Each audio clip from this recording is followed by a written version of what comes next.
Hello, everyone. Welcome. My name is Steve Andreas, and I'm a public affairs specialist with the U.S. Copyright Office. Welcome to today's third and final session in our standard technical measures discussion. Looking forward. I would like to go over a few housekeeping items before we begin. First, as an attendee, you are automatically muted when you join. But you can submit questions through the Q&A, which is usually located at the bottom of your screen. We have set aside time to answer your questions after the discussion.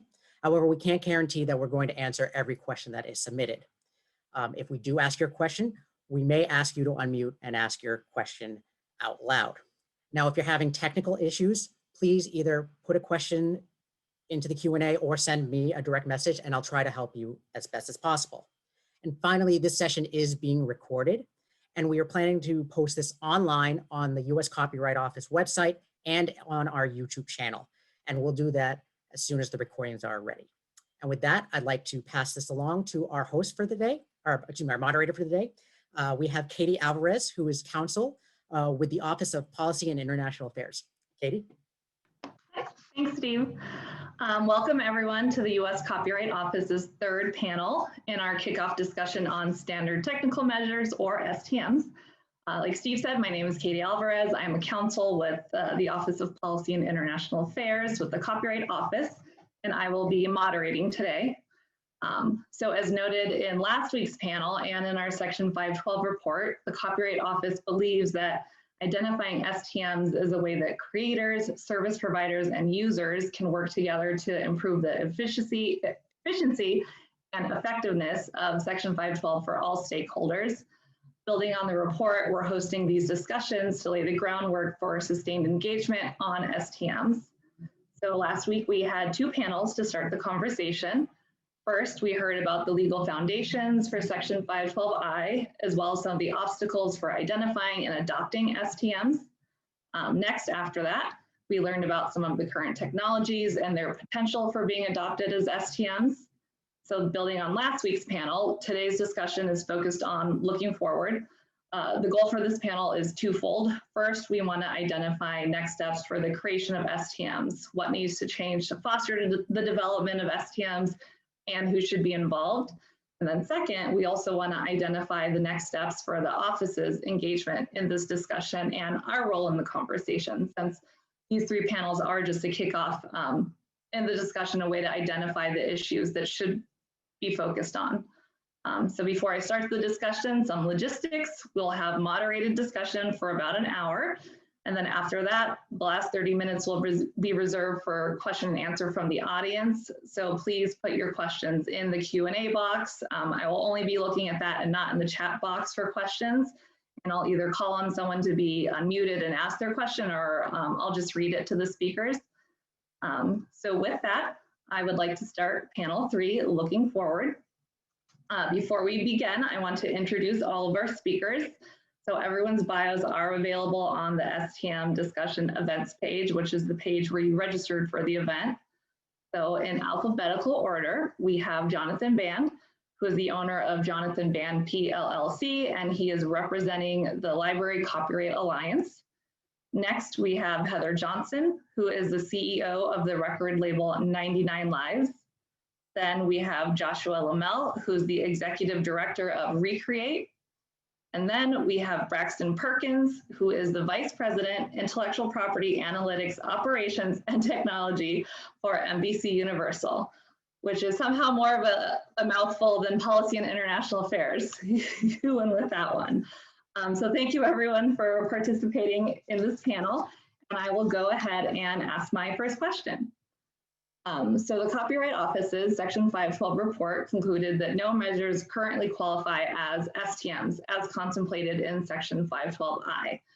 To address this, the office made two recommendations in its report. It mentioned that Congress may want to amend 512I to broaden the language in order to avoid any perceived requirement that measures must be achieved only by the consensus of every industry involved in the digital ecosystem.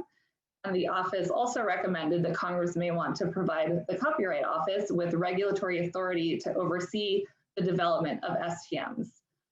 So in all of your views, of these two recommendations would the achievement of either or both of these lead to the actual establishment of STMs?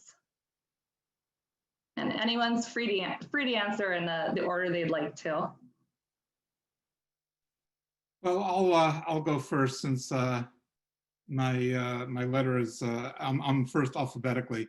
So I guess I'll just take a step back and you know, from our perspective, before we start digging into or diving into exactly, you know, what are the next steps, we should first try to figure out exactly why we're here and what we're trying to do.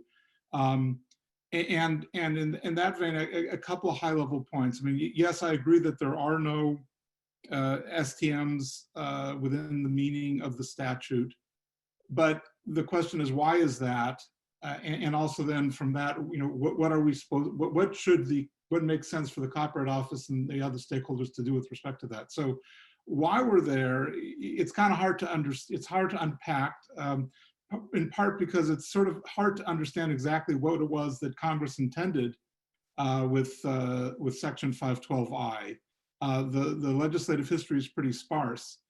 And I actually talked to some of the people involved with the negotiations, and what it seems to me to some extent that we have to remember that you know, the DMCA was proceeding, the different parts of the DMCA were separate bills. So you had 512 was on one track, what became 512 was one bill, what became 1201 was another bill.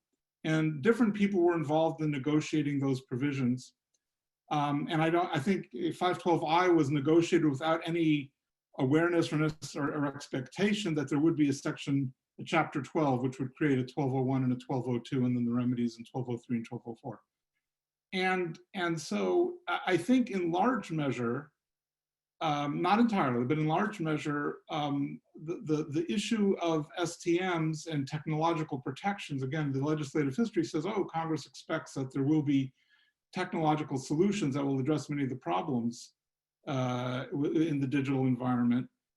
But I think a lot of what STM, what 512I was designed to do and what Congress hoped to do ended up being taken care of by 1201 and 1202, which have been heavily used by the content industry. And the content, you know, the rights holders say that 1201 has been, and 1202 have been wildly successful and have been essential to the success of you know, the streaming technology, which is becoming more and more the main way that content is being distributed. So to some extent, you know, Chapter 12 took care of what the STMs were supposed to, what 512I was supposed to deal with.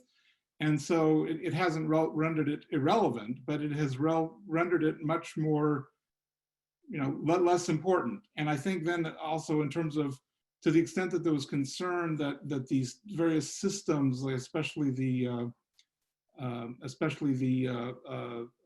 mere conduits, as they were, you know, the folks under 512A, as they were transmitting content through their pipes, that somehow technological protections would be stripped out. Well, that just hasn't happened, either because of the way they've designed their systems or because of concerns about 512, about 1201 liability, whatever. But the point is that a lot of the concerns or the issues animating 512I, you know, again, just haven't come to pass. And so therefore there isn't the necessity for coming up with, you know, sort of like these broad cross-industry technical standards. So I'll stop there. Hey, so this is Braxton from NBC Universal. And Katie, I guess I'd first say, you know, I lead tech operations and analytics teams. I have a business background. So I'm not really a lawyer to really opine about what the statute should say or not say, or in terms of the recommendation on the amendment. What I can say is, you know, leading to the actual establishment of STMs would require a lot more. And first and foremost, it would require having a collaboration of folks in the industry. I don't think that it's every single one, and I know on panel one that was discussed, is it a plurality or is it a consensus? But I think that if you look at technical measures that are employed today in various parts of the digital ecosystem, they're out there. And not everybody uses them, and some of them haven't really been standardized in a way that could benefit the whole ecosystem. So I do think that technical measures could be standardized. I do think that is perhaps what the DMCA contemplated when it wrote about them, is that there are ways that technology can help content owners protect their works and allow OSPs to help in that effort. There's a huge burden on copyright owners today to try to prevent mass copyright infringement. And there are technical measures that are out there that can help. And those often would require cooperation between OSPs and rights owners to put into work. And we see that today. So there is evidence that things like automatic content recognition can work because they are working as we speak. So I do think there's room to pursue standardizing technical measures. And I think what the Copyright Office is doing with these 3 panels is a great step in the right direction. So, and I appreciate Jonathan's point, but at the same time, as a rights holder, small rights holder with a fairly small catalog, it's a huge effort to use the sections in 1201 and 1202 to protect our rights. And it also really stifles the ability to license in these spaces. Like, we want to work with content creators. In fact, our label actually allows content creators to use our music in return for attribution. And even enforcing attribution has become a huge, huge effort. And there are technical measures out there, but they're more geared towards, automatic content recognition and takedown. And there's very little wiggle room for us to approve a license for an individual content creator and, take down another. And then on top of that, being a 3-man show, it's a lot. So I believe that the initial intent, and page 176 of the 512 report that came out in May specifically states that the framework was to encourage cooperation between creators and OSPs. And I don't believe enough of that has occurred to really build that marketplace or to encourage OSPs to adopt technical measures. So in regards to the language and broadening it so that we can start developing standards, it might open up the door to at least get started, right? And as far as like exact language that should be changed, I think it probably goes beyond even just broadening. Mary Rassenberger, she made an excellent point at the, in panel 1, and she discussed it fairly in depth about alternative things that can be done to encourage all players to come to the table and help build. And I think that's the biggest piece with 512 is that there's just no incentive really for OSPs to necessarily work with creators, especially with the safe harbor provisions the way they are. So I probably take a little bit of a different approach to this than others. I agree with Jonathan's legislative analysis of the history. I've thoroughly read the legislative history on this, and what Congress was really focused on in that language, if you look at their original 10, was digital rights management solutions, and 1201, really dealt with DRM, and so it was kind of this ancillary leftover of the prior statute. But I'm also someone who's done a lot of work in the standard space. And I think it's important that, to understand that a standard has a very technical and real meaning.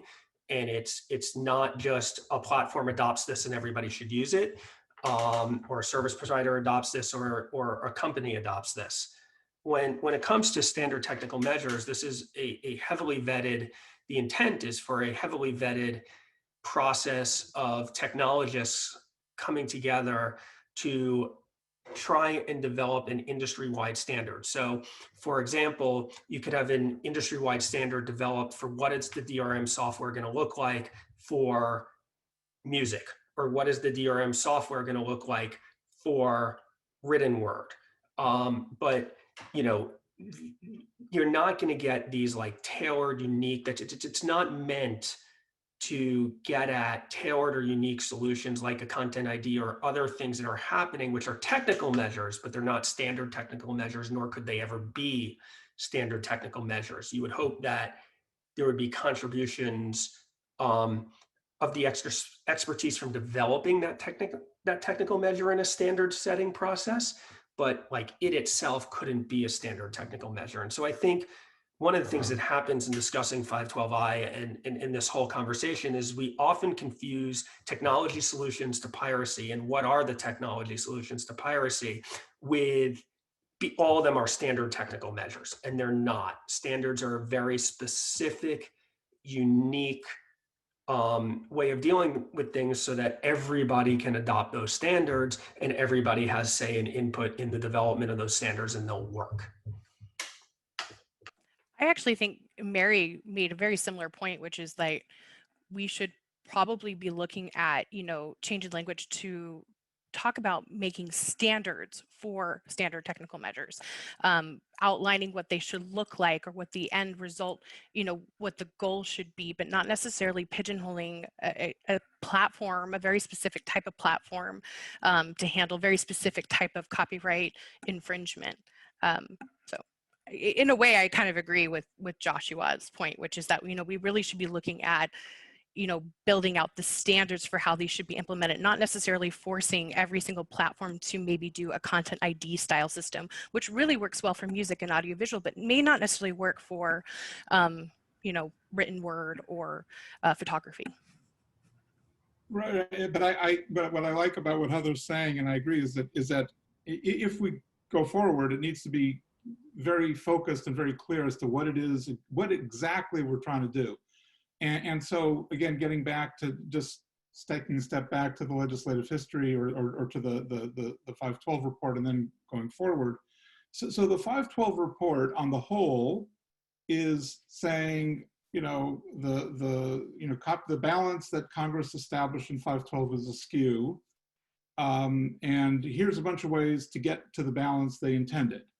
And one of the things they propose is this. Now, in every other area where they say the balance is askew, they typically are saying, oh, the courts misinterpreted this, the courts misapplied that. Here's one place where they're not blaming the courts. They just sort of say, well, it just isn't working. Now, again, I sort of basically disagree with that premise that 512 isn't working as Congress intended. Now, and also, as I've said, I think that a lot of what 512I was supposed to do, a lot of that weight is being carried by 1201 and 1202 and so forth. However, that doesn't necessarily mean that we can't sort of figure out a way to, address or to tinker with 512I if there's a consensus to do that, and there's a sense that that can really accomplish something. But we need to be very clear that we're not at this point trying to go back and regain something that Congress intended or fix the balance. We're sort of saying, okay, all that happened in the past is very interesting, and now we're that's all well and good. We close that book, and now we're opening a new book and saying, okay, what do we, is there something that can be used here to address a specific problem that is not taken care of by the rest of 512, or that is not taken care of by chapter 12, and Heather said, well, chapter 12 really doesn't work very well to certain specific things. So then we need to figure out, okay, what are those areas? What are those very specific areas that aren't taken care of by 512, that aren't taken care of by chapter 12, and also that don't sort of take us on the road to filtering, right? Which or notice and stay down, which I think the office correctly says no, they don't want to go there, and I agree, and I suspect Josh agrees too. We don't want to go there, and so, but maybe there still is, there's a Venn diagram, and that maybe when there is an intersection of a space that's not filtering, that still is not really addressed or better addressed by section by section 1201. That still is an area where we, everyone could work together. And again, it doesn't need to be everyone. I think at first it really needs to be, obviously the most affected stakeholders, and also I think the critical element is there's got to be a market need. right? If there's no market need, then people aren't going to invest the time and the effort to come up with the standard and to build it, right? And so, you know, and so it's sort of, again, identifying where is that market need, where people will say, you know what, yeah, that makes sense. We can all work together in this very specific area to make things better. But then we have to, again, say, who are we making it better for? And then figure out what the costs are. But before, you know, we really need that additional specificity and clear understanding of what exactly we're doing, you know, before the office sort of proceeds and figures out next steps. So I'd just like to jump back in. I guess Jonathan says that he doesn't want to go to filtering, but the fact is we're already there. I mean, it's happening. It's happening at scale. I mean, we're there. It's not standardized, but there are many different technical measures in place that do a similar job.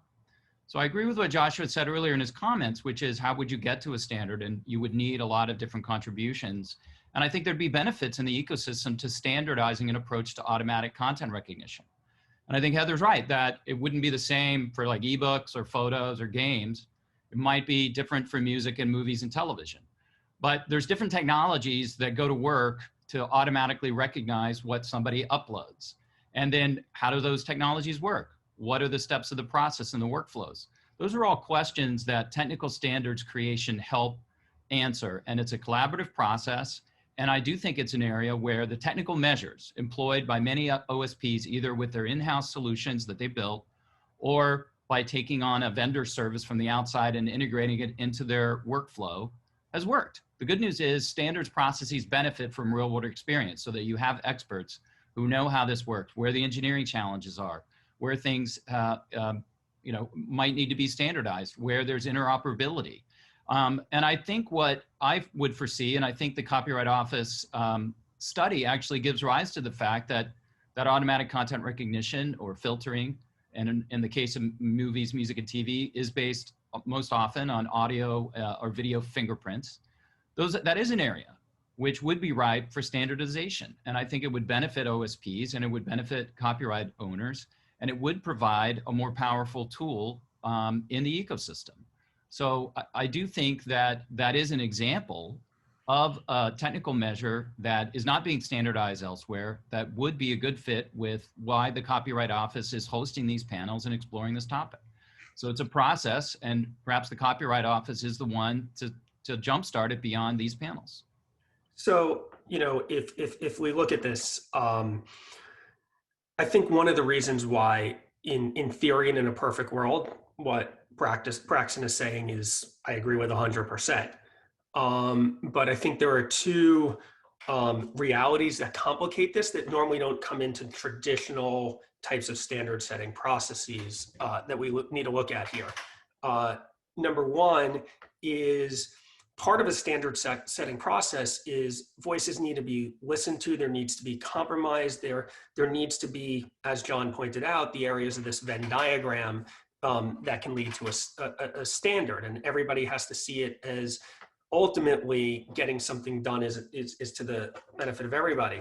In my experience in copyright, which is very different than my experience in telecommunications, very different than my experience on taxation or patents and other issues I've worked on, very often the goal coming into the conversation is like frankly, you know, I should get everything I want and nobody else's opinion matters. As a matter of fact, some of these people's opinions are not even legitimate to be a part of the conversation. And that kind of dynamic that's existed in the copyright world, especially for the last 10 to 15 years, I think really works against the idea of setting a standard, right? If you have people coming to a standards conversation saying that any content that gets through a filter that's, you know, that violates copyright and is infringing, we can't have that. And so we need to get everything, right? We need that 100%. You're not going to get a standard. If you have people coming to a conversation who say, you know, and copyright especially, and I think Congress missed this a little in the DMCA, copyright is an especially gray area. If you look at automatic content filtering. It works great for what I describe as like the black letter, obvious infringement, obvious non-infringement. But there's a need for a level of human intervention and involvement that our current AI capabilities aren't close to coming to determine, is that a fair use? Was that licensed? Are people updating and putting the information in to deal with licensing and new licensing, which takes time? And Heather talked about being a 3-person business, right? Are all rights holders willing to commit that we're going to maintain accurate and real-time licensing records as a part of an automatic? And I know like a company like Comcast, NBC, or Universal will do that, right? Like, but when you hear the complaints of some of the small creators or even these direct-to-internet remix creators, reuse creators, right?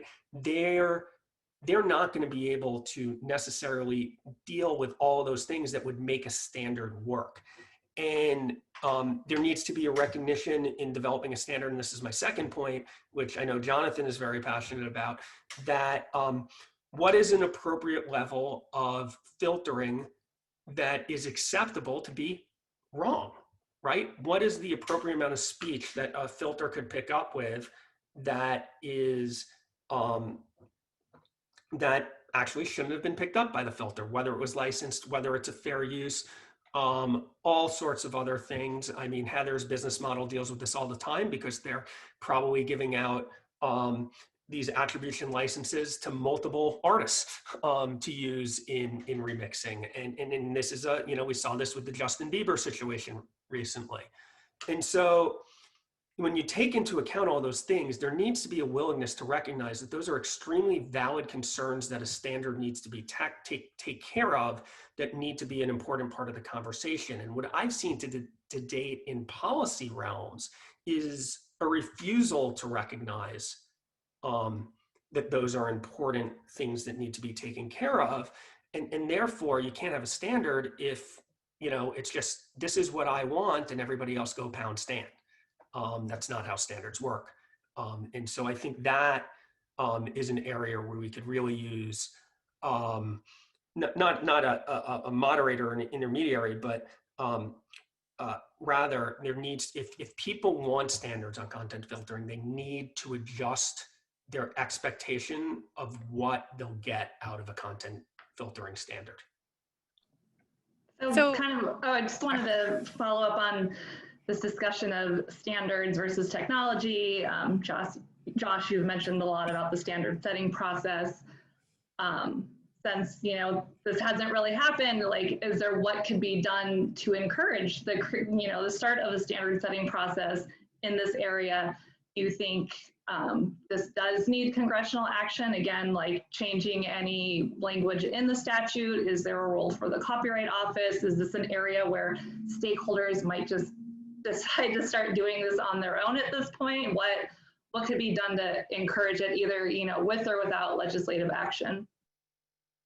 So one thing that I feel strongly about, and I think others might as well, is that the Copyright Office should not initiate a rulemaking. I mean, that is going to be a recipe for disaster for the office and for others. I mean, for the reasons that Josh described, I mean, standards processes are very complicated. The office doesn't really have the expertise, especially because we're really talking about technical standards. If the office starts a rulemaking process of some sort, it's basically going to be dominated by the copyright lawyers like me, right? Who are the last people who should be participating in any discussion of technical measures, because I'm a Luddite.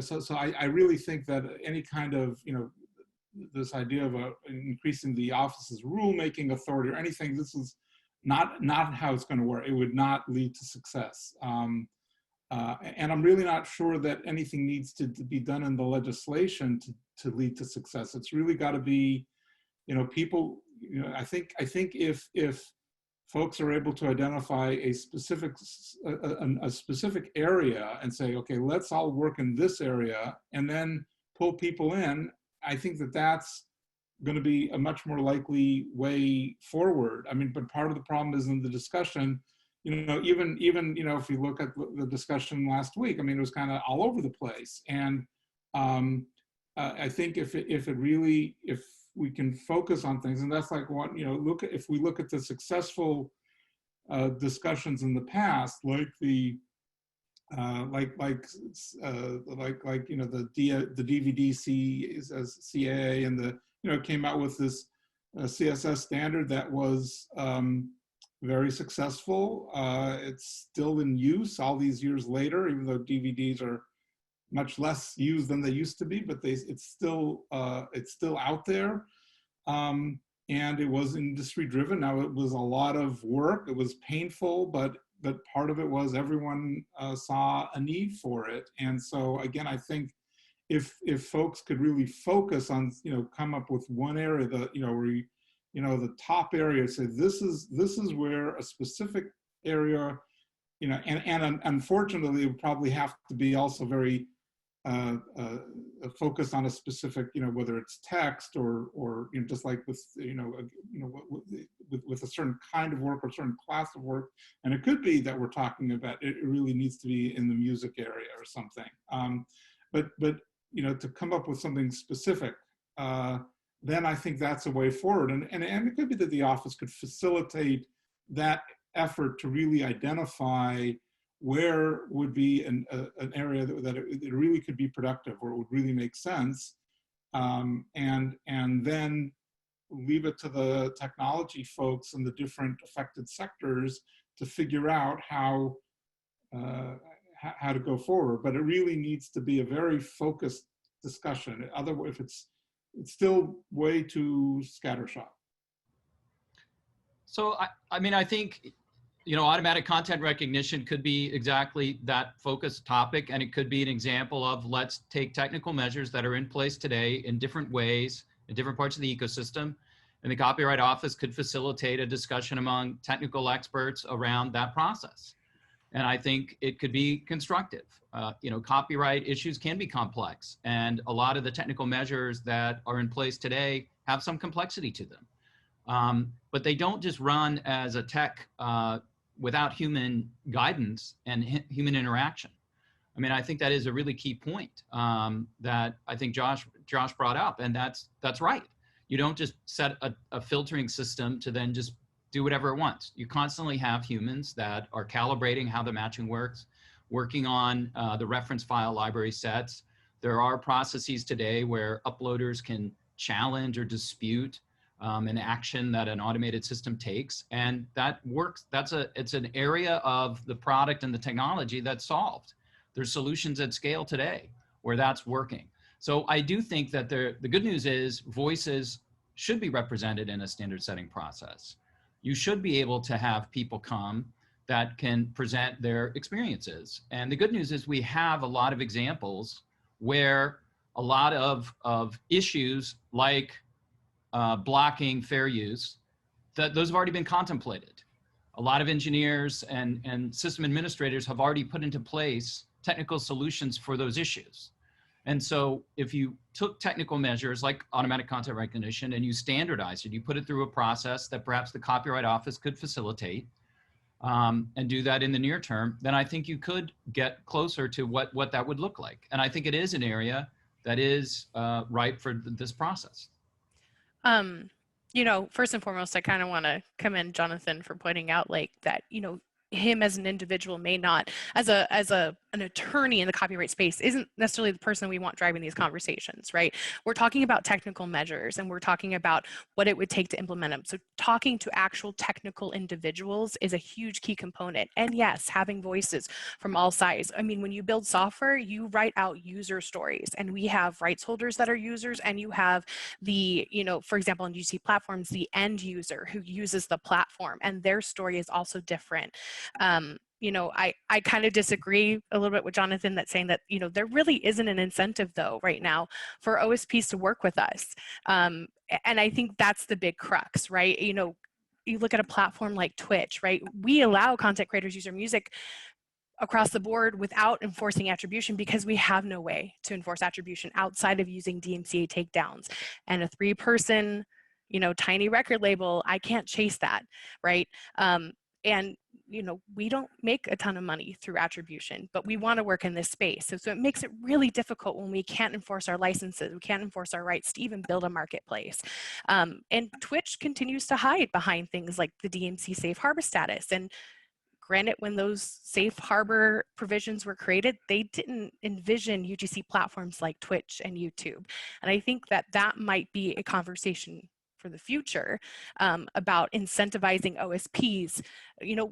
What reason would an OSP have to show up to these conversations when they're protected already with the current provisions, right?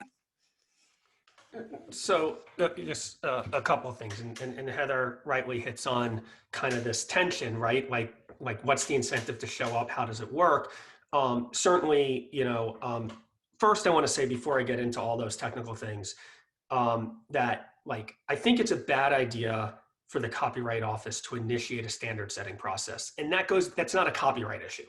It's a broader, what is the role of government in standard setting and what is the role of the private sector in standard setting? And we, as the US government, has taken a fairly broad policy stance that unless the government is going to be active in using the standard and the technology in the standard, and that's a core element of it, like cybersecurity, or the government doesn't get involved. NIST gets involved in things like cybersecurity standards, but other types of standards, you need those private sector organizations, whether it's ANSI or NISO. I mean, like those of us in the standards world could list off hundreds of these organizations. I do think, though, I'm going to disagree with Jonathan a little, that I do think lawyers need to be a part of the conversation, because the standard necessarily needs to reflect what the law is, right? You're creating a standard around something that has a legal aspect to it. And so while we need the technical people to deal with the technical stuff, we do need the lawyers to come in and say, whoa, that's going well beyond what the law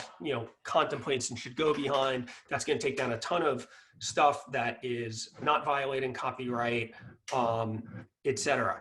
I do think, one of the areas that is ripe for standard setting that I haven't heard mentioned, and Braxton's focused on content filtering. I'm focused on the other side of that, which is the technologies that are being used to automate notice and takedowns on platforms. One study shows that contemplates that probably about 30% of takedowns are improper that are being sent right now, notice and takedown efforts. Having a technology that can bring into some of the fair use, checking technologies, and having those fair use checking technologies standardized more from a notice and takedown perspective, I think would be extremely helpful. The incentive system to send a counter notice is very poor.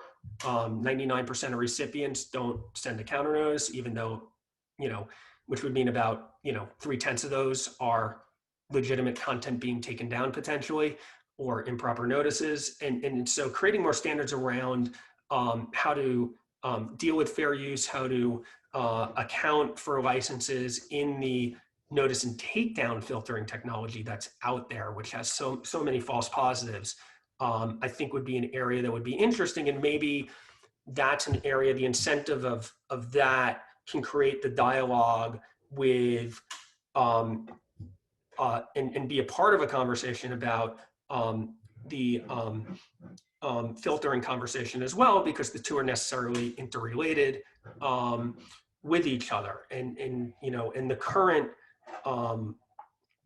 automated notices are in a way creating a de facto content filtering situation that most people online are living with today.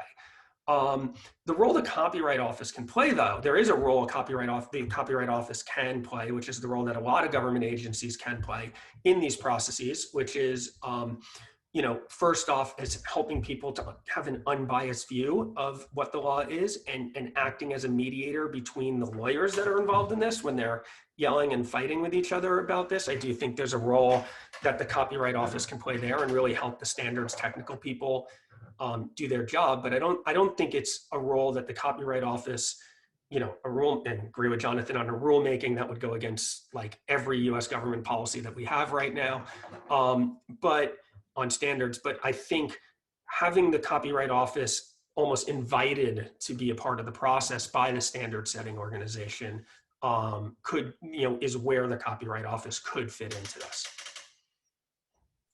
I think the biggest concern I have is like if we say like no, they can't be the regulatory authority.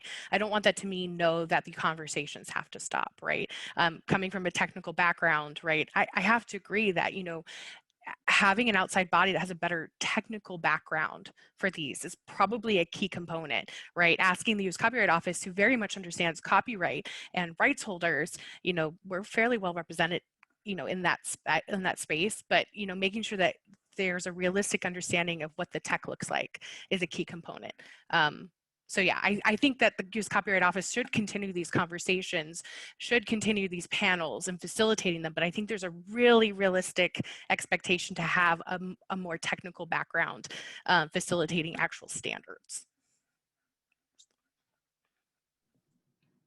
So kind of piggybacking on some issues that came up in earlier panels and some things that you guys have said, are there any existing STM hurdles that can be addressed without congressional action, without the Copyright Office issuing a regulation or starting that?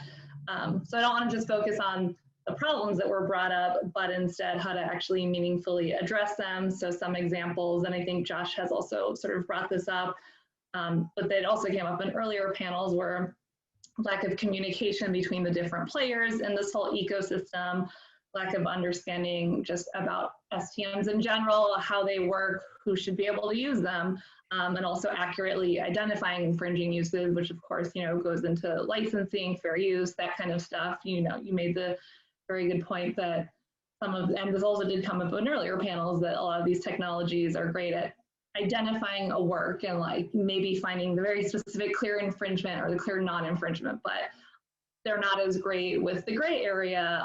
And so human involvement is important in those areas. So what do you guys think about these different areas moving forward with them to sort of encourage communication, encourage understanding? Is there a role for education in any of this?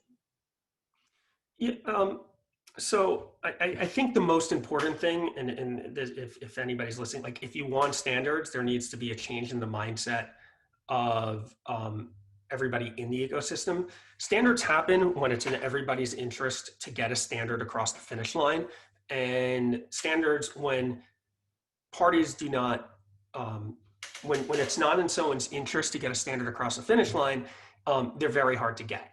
And the way you have an incentive system that will work to getting a standard is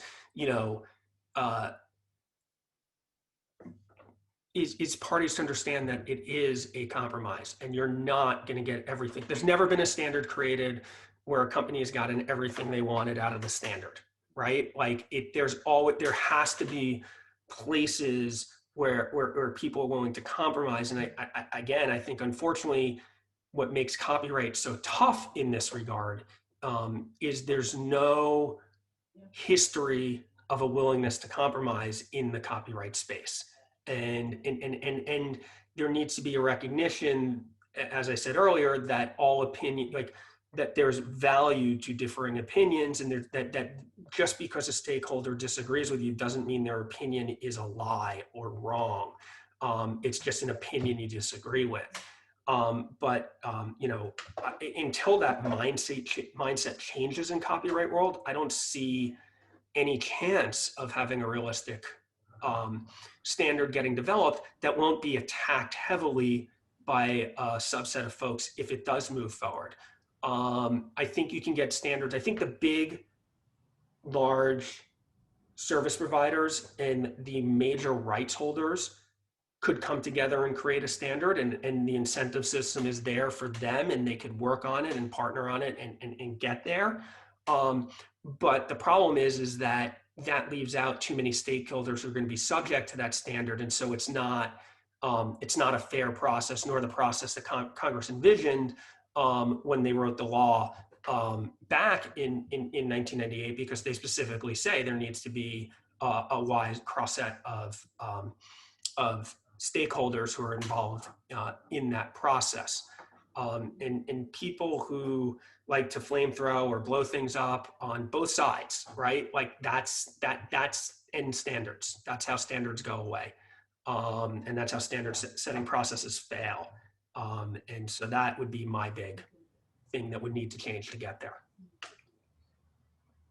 So this is Braxton. I mean, I definitely think that there's a lot of expertise around automatic contact recognition. I keep referencing that one, but I also agree you could look at how notice and takedown works, both from the notice senders, like my organization, or the receivers like OSPs. I mean, I think that the concern that there'll be some flamethrowers in the process on either side is always going to be the case. You know, when you have a standards process, you have people sometimes with differing opinions, and naturally they come into it, and then you rely on real world data and experience and the engineering to say, okay, this is really how it could work, or this is maybe how it could work better. And a lot of times you have data and then it solves, and then you do get compromise. And that's why we do have technical standards from a lot of different bodies all over the globe. It's what's powered the internet. So I don't think that a concern that the community of rights holders and OSPs can't get along well enough to make it worth our while to go another path is just wrong. I think there are a lot of reasonably minded people who represent OSPs and rights holders and the agents. Often there's vendors on both sides that provide services. So, I mean, I think we can get there. And I think it does show, all these conversations show the Copyright Office that there should be an impetus to keep the conversation going. And whether the Copyright Office plays a larger role in helping with education, which you mentioned might be an issue, great, we can figure that out. But I don't think that it's a reason not to go down the path. I agree. I think that this idea that there might be conflict in the conversation, or that, you know, there are flaws with the ACR technologies, that should be and make this conversation a non-starter it's erroneous, right? We have to start somewhere, and there are obviously going to be very passionate people on both sides. And yes, those individuals are going to have a hard time potentially accepting compromise. But I think it's important to point out that those are not reasons to stop the conversation. And those are not reasons to completely throw out ideas of filtering technologies. We have data, we have people that have built them. We should take advantage of that knowledge and see what we can build from there, including allowing it to potentially influence some of the standards.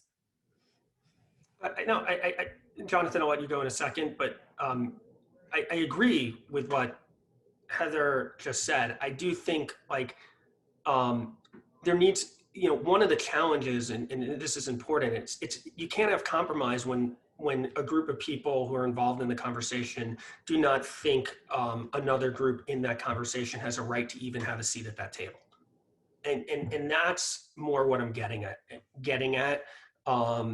Is like there are a large subset of the rights holder community that do not think, and it's not your organization, Braxton, it's not you, Heather, but that do not think that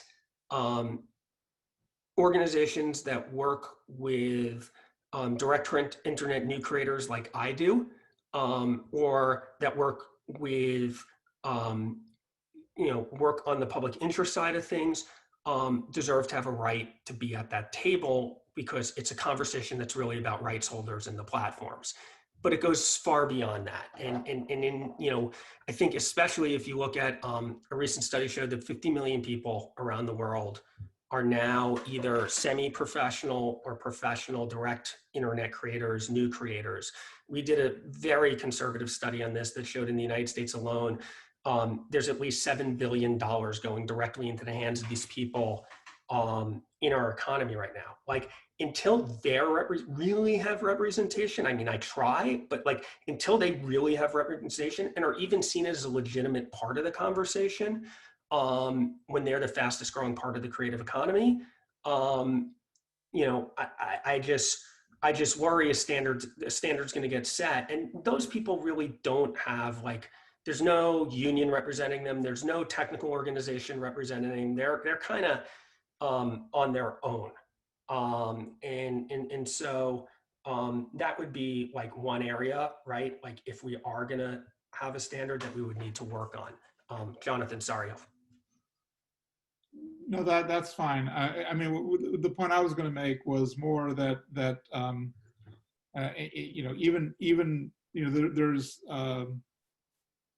it seems to me that there is a difference between automatic content recognition and then what you do once the content is recognized, right? I mean, those are two different issues. It's, you know, it seems to me, and so it's one thing to recognize it, and then and so maybe that's something that's worth talking about. I mean, how do we make sure that it is easier, especially for you know, the smaller rights holders, you know, like Heather's company, for them to be able to recognize when their works are being used. The filtering is a different issue, right? That's then what do you do once it is recognized? And I think that's where it becomes a lot more problematic. And so if the office sort of proceeds with this, it should be, let's say, focusing on, you know, again, like in the statute itself, where it talks about, you know, accommodating, you know, the technical measures are measures that are used by copyright owners to identify or protect. So I think if we sort of at least initially focus a little bit more on the identification and talk about how do we make it easier for people to identify their works, and not and try to get, you know, maybe focus on standardization in that area in specific parts, as opposed to, okay, now once it's identified, then we want to, that needs to be filtered out. I mean, that then you start, I think that becomes a lot more problematic in terms of kind of coming up with something that should be you know, mandated, and the fair use issues become much greater, the First Amendment issues become much greater. So I think if we focus on the identification as opposed to the filtering, that really could be helpful. I mean, I agree there's a distinction there, but I would just say that if it's so problematic, it's already there today. I mean, today these systems do the recognition and then they do apply automatic rules, and it needs to because of the mass scale of copyright infringement. You know, even if the machines detected potential matches of the works and then you had to review every single one at a time, you need a massive human team to do that. And so there are ways that these systems can use different technical signals from the match data to then apply rules where you do try to catch the cases that are obvious. And I think the technology is also good at finding certain cases, even if it's shorter length, not just long length. But then a lot of these systems and a lot of these technical measures already have provisions where there are disputes or challenges, and there are ways in which fair use cases are able to stay up. And so to say that the technical measures are problematic is actually a good reason to do the standards process, because these measures are in place today. So if you think that there's issues and there's problems that you think should be addressed in a more standardized way, then this is a great opportunity to do it. I mean, and I agree with what Josh said about the voices. Yeah, I mean, the internet creators, they care about their IP. You know, a lot of these people are making money and they want to go and do a deal with a specific platform and they want to have an exclusive. That's how a lot of people, when they find an audience, then they have that business option. And therefore they care about their IP. And so they should have a seat at the table because they care, they create works, and they, much like all the other rights holders, should care. But again, it's just to say it's problematic doesn't mean it's not a reason to go down the path, because we're already down the path now. So let's invite a standards process where we can make sure that all of the things we care about, from all the voices for people that care, can be represented, and then we can hammer out something that could be standardized. No, I certainly agree that companies are coming up with their rules, right? And often those rules are done in a somewhat cooperative way between rights holders and service providers. But it seems to me that if we want to move forward, I think it's easier to come up with agreement or a degree of consensus on the identification piece.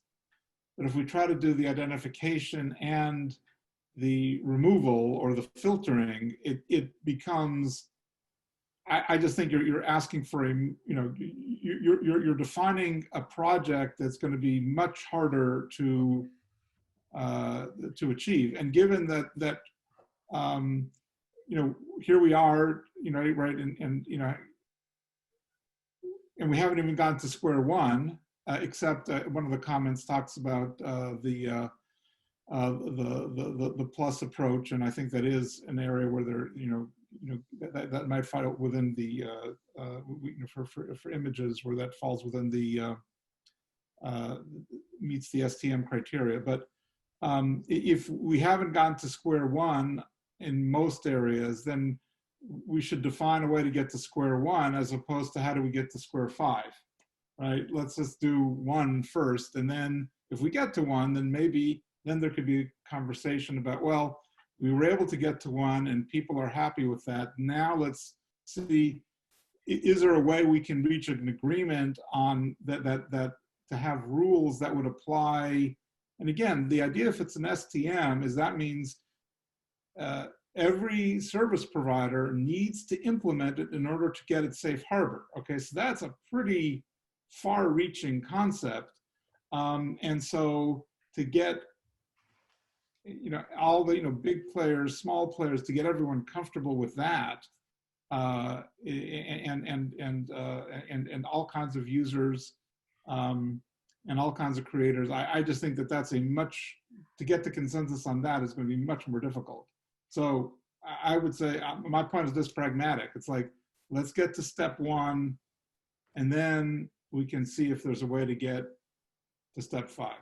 Yeah, I agree with Jonathan, and I also think it by focusing on the identification as opposed to what then, you also take a lot of the controversial legal and policy elements where there are kind of Hatfields and McCoy situations out of it. There's no Hatfield and McCoy on the identification side of things.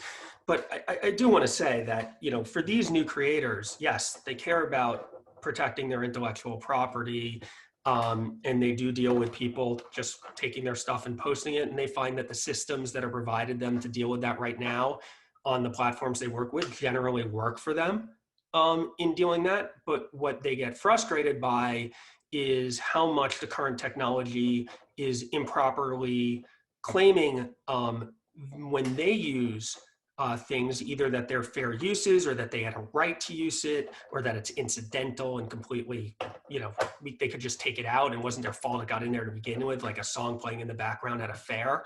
And frankly, they are much more frustrated, especially with things like Content ID, with improper monetization by companies like yours, Braxton, than they are with the need to try and protect their IP rights. And I think that's important, and we need to make sure that that's being taken into account. And then the other thing I would say, and so like we can speak to how the filtering's working great, but for them, they're having their stuff improperly monetized by these filters. And that's not the fault of the platform. That's not the fault. That's the fault of just the technology right now and how it's being used. And I agree that that suggests we do need would be great to get a standard there. The other thing I would say, because it could hopefully solve that. The other thing I would say is this whole conversation, and Heather probably also has a lot to say about this, is focusing on content that people are trying to protect for money-making purposes, when there are a lot of amateurs out there who don't want their content being for profit, like they actually want to just have it out there and as many people seeing it as possible. And we need to take in the views of those people who see copyright as something that hinders their ability to have their content reach as many audiences as they want, as opposed to something that helps them make a living by producing that content. And we see this all the time in the creative community. And I think it's important that we recognize the importance of those creators. The statute doesn't say we have copyright so that creators can make money. It says to promote the progress of the useful arts, and the Constitution, sorry, not the statute. And if we're getting into these conversations, those just completely hobbyist creators who want everything out there to everyone need to be a part of that. I think it's, and I understand that concern, and I work with a lot of those content creators, and, but I think the big key point that I would like to make is that while we have that business model, we chose it, right? Not every rights holder chooses that. And regardless of whether a content creator is trying to make money using, infringing content, that doesn't define the rights of the rights holder or the licensability or whether or not they should have asked permission. Fair use, whether or not someone's making money is only one component as to whether or not something qualifies for fair use, right? And, platforms like YouTube's Content ID and Facebook Rights Manager, they do offer a monetization option, and it's a way, it's kind of a compromise so that they can continue to allow the content on the platform. But you're talking about the rules of very specific technical measures built by or by companies that have proprietary systems. Is it right? That's debatable, right? But we're not saying that that's a standard. It's worth considering, right? But I think the big point here is that I chose to allow a content creator use our music for free, and there are options out there for them to do that. But I don't speak on behalf of every rights holder, and I think every rights holder should have the option to either give permission or license or simply say it's not okay. Okay. We're going to turn to audience question and answers soon, but I did have one last question that I want to ask before we turn it over to the viewers. In your guys' opinions, who should be involved in the next part of this conversation? In all of these panels, we've had large and small creators, OSPs, user groups, consumer advocacy groups, libraries, who all should be involved. In this panel, I've heard lawyers, no lawyers, but what are your guys' views for moving forward before I go to the question and answer with the audience? Well, lawyers should only be involved if there's a clear legal issues involved. So certainly if you're going to get into issues of fair use, of course you need to have lawyers involved. If you're dealing just with issues of perhaps identification, it might be less important, or you can have multiple tracks. And I think in the, I wasn't involved in the whole DVD CAA process, but my recollection is that they had they had some rooms that, they had a room for the technology people and they had a room for the lawyers. And again, the lawyers were responsible for kind of drafting issues, but they weren't responsible for, and the lawyers were responsible for all the licensing, but they weren't the people developing the technical standard because those are technologists, different group of people. So yeah, there might be a role for lawyers, but again, it should all be thought out in advance. And again, you need to, if you want the technology people to get anywhere, you need to keep the lawyers somewhat segregated. Yeah, I think people that have real world experience working with the technology or designing the products that are built upon the technology, I think that would be important. Those could be from existing OSPs that have their own version of an automatic content recognition system. There are vendors, service providers. Rasty from Panel 2 is an example of one. He's already been on Panel 2, but he's an example of someone who could continue to be part of the conversation. Because I do agree that you need that tech and product perspective to come into it. And obviously we've talked about different types of creators, from large companies to small companies to individuals. But I agree that it's a lot about the engineering and tech and product people. They're out there and they have real world experience. And I would just say it's you know, just from Jonathan saying, oh, well, let's just focus on step 1 and maybe save step 5 for later. We're at step 10 in the real world. I mean, it's already happening at scale. I know I've said that before, but I just want to keep reiterating that. You know, in reality, these technical measures are out there. And I think if we're going to standardize them and think about them, then we need to contemplate and realize what's happening today and not just start so short of a scope that then we don't catch up. It's really, they go together, and that's been happening for a long time. And it's happening right now as we're doing this panel. So yes, the technical measures are out there. There's, I think, strong agreement whether they're actually working or not, right? Which is where a lot of this comes in, and why, you know, Jonathan proposes figuring out what the technical measure should be first, and then getting into, you know, how to make them workable and proper. You know, I think I have yet to see a technology that does a good job with fair use, and I've been searching, long and hard for it for 5 years now, and I still have not found one that can deal with fair use. And truthfully, part of the problem is probably there's probably 100 different opinions of the 100 or so people listening to this on what is and what is not a fair use. So how is a computer program supposed to figure it out when we can't even figure out what is and what is not a fair use?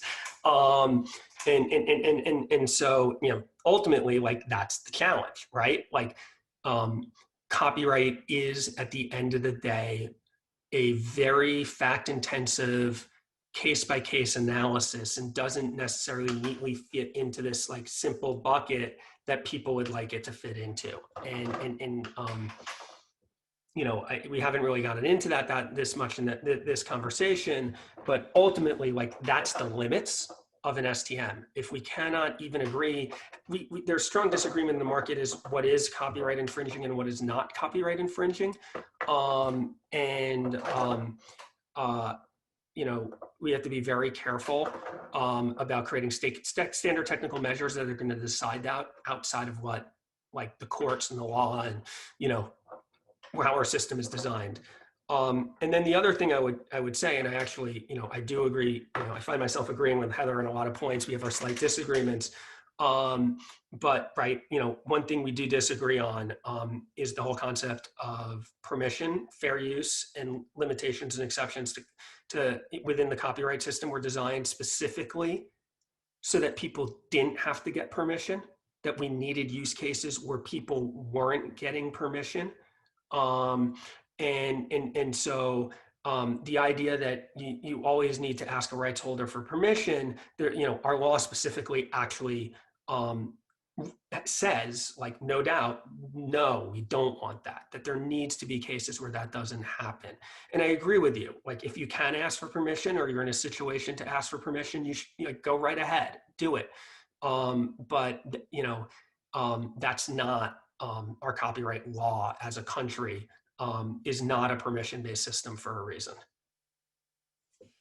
You know, I tend to agree with Braxton on this, is that, you know, there's a lot of pushback at looking at filtering technologies, or, you know, step 10, because it's might cause some tough discussion. It might slow down the process. And I think that's an unfair assessment to just assume that we shouldn't talk to the engineers that created those systems, that we shouldn't talk to the business individuals that made the decision to pursue that type of technology in regards to platform. UGC platforms are built on content, and a lot of that content tends to be infringing. And, you know, with fair use, of course, you know, I can respect the fair use argument, and there are multiple concerns about automated technologies interfering with that. But the big concern that, you know, we run into is that there are more cases of infringement than there are of legitimate fair use, right? And the infringement is so difficult to manage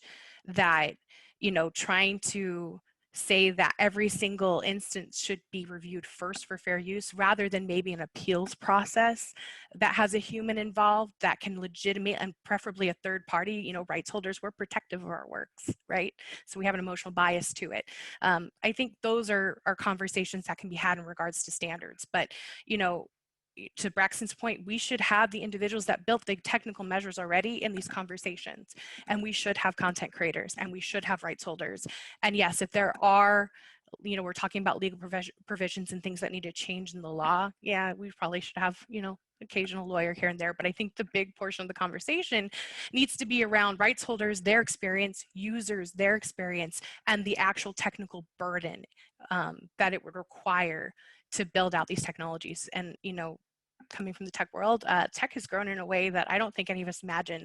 Things like fingerprinting, filtering technologies, ACR, they're already built, right? And so I think it's unfair to say that we shouldn't start addressing them now. I think those are who should be on the future conversations. Okay, great. Thank you, everyone. So now we're going to turn to some audience Q&A. And Janice Pilch asked a question, so I'm going to ask that she be unmuted so that she can ask her question. Can people hear me? Yes, we hear you. My question was to Jonathan Band, just in response to something that Jonathan said. Jonathan suggested that there needs to be a market incentive or a market need to incentivize STMs. But it seems to me, I asked the question, how could there be from the perspective of users or recreators or exploiters? When vast amounts of money are made from exploitation of works, how would you find a market need to prevent that? I can't think of an example in society. Maybe someone can. Well, sorry. Well, we in the chat we had one example of Jeff from the Plus Coalition, and we talked about the DVDCAA when there was it made sense from all perspectives to come up with a standard that worked for everyone. And again, as we've talked about, I mean, since there are companies that are doing filtering right now, they obviously see that there's a market incentive for them to do filtering, right? If it really there wasn't an incentive, they wouldn't be doing it, but they're doing it. So clearly they see that it's in their business interest to do it. And so that suggests that, the companies don't want to deal with infringement. They don't want infringing activity to go on in their place, and just like libraries don't want infringing activity to go on in their institutional repositories that they host. They don't want it, and so everyone wants to. You want to eliminate the unlawful activity to the extent that you can be done in a way that doesn't jeopardize lawful activity, and that's the challenge. But I think, again, the proof is in the pudding. So as Braxton and Heather have mentioned, a lot of companies are filtering, and so there's obviously a business incentive for them to do so.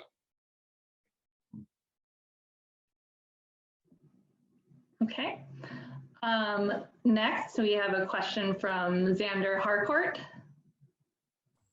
Hi, this is Xander. I worked in the Copyright Office and the Public Information Office for several years. And one of the issues that we've always got calls about, we really couldn't help people because we're not, our role is not to give people legal advice. That's not the role of the office. And the courts usually make the determination on whether or not a work has been infringed or if it's a fair use or any of that. The Copyright Office is also full of attorneys and lawyers, and it's for a good reason. My question is, how can we create a system to verify the actual content owner? Especially, I get so many calls from people whose work have, where somebody's filed a DMCA takedown notice on their work, and it's legitimately theirs, and then they have to jump through a million hoops just to get their work back up. So is there any consideration about that aspect? So I think there's the improper takedown of a work that someone clearly did not have a right to take down. That's a fraud and abuse problem in the Copyright Office. not in the actual report, but in its letter response to Senator Tillis, does a really good analysis of the problems of fraudulent takedowns, and that we do need to look into this. And I would encourage the Copyright Office to hold a series of roundtables or something on this fraudulent abuse of the notice and takedown system. During one of the 512 hearings, I think the most eye-opening moment for me was when the gentleman who was an in-house counsel at Amazon out in San Francisco said that they deal with problems of authors getting takedowns to get them off the front page when an author falls off the front page. And so, right, and being on the front page of the search results is the whole deal. And so if you can get that's not just a takedown, it's anti-competitive takedowns, which are extremely problematic. But I do think from the ownership perspective, and this is something we've all been working on for a long time, and I know, which is, the metadata on who are the rights holders and who has a right to get paid is a massive issue as well, and something that needs attention. This is a huge problem in the streaming space, where a lot of artists aren't getting paid, not because they don't deserve to get paid, but because the metadata isn't there to know how to pay them, and who should get paid. And so I know that the music industry is working hard on this. It's really a music problem more than anything, and I encourage them to keep doing so. MMA gets at this a little as well, and this is an area where there is, like I talk a lot about the areas where there's not necessarily room for agreement. I do think one of the areas there's universal, I would hope, desire to fix things is ensuring that the metadata is correct on who actually owns things that are online. Yeah, I'm gonna have to, that's the dream, right? Like the MMA, the MLC, a universal database of who owns what with a conflict, system where we can all hash it out. That's the dream. I mean, to the point where we sign music and we don't want it to have conflicts in Content ID, right? So we actually vet, when someone brings us a record, we vet it through Content ID first. So they sign legal, we vet it through Content ID to make sure it has no conflicts. We run it through Shazam. We run it through a couple other audio processing. We do all of this before we actually release the work, because we want to make sure that whatever we sign isn't actually owned by somebody else and doesn't contain samples. It's about a 2.5, 3 hour process per track that we sign. And then we have to protect that asset in Content ID. And that's the system we use to protect our asset. And even then, we still run into conflicts where someone's, taken the file down from our site, free downloads, and then re-uploaded it through like DistroKid. And that's 90% of what I fight. So yeah, the universal database is a dream.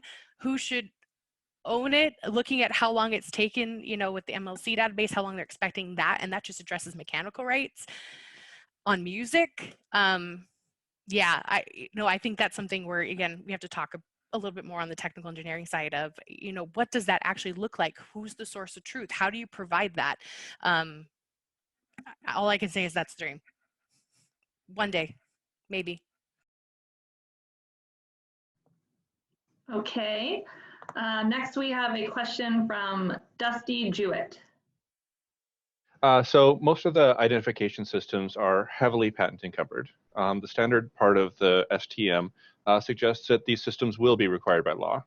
So patent licensing isn't compulsory. So how do we make sure that that it's not going to be the patent holders who decide who gets to operate a platform? Right now, Google has a lot of patents for identifying music, identifying videos, things like that. And basically, they'd be able to enforce their patents on any other competitors running a platform and identifying content. So how do we deal with that in? I think I don't know about Braxton. I think I'm the only patent attorney who practices in the patent area as well on this. So the statute actually, and I got into this a little earlier, but the statute, right, in any standard setting process, any technical standard setting process, you have the problem of what's called standard essential patents, right? And these are patents that are essential for the standard to exist. And anybody who uses those patents needs to, in the standard, the company that owns them needs to license them on fair reasonable and non-discriminatory terms. If you actually read 512I, 512I gets into this, and it says they need to be licensed on fair and non-discriminatory terms that are, or reasonable and non-discriminatory terms. They don't say fair, but fair is kind of like encapsulated in the R&D part of that.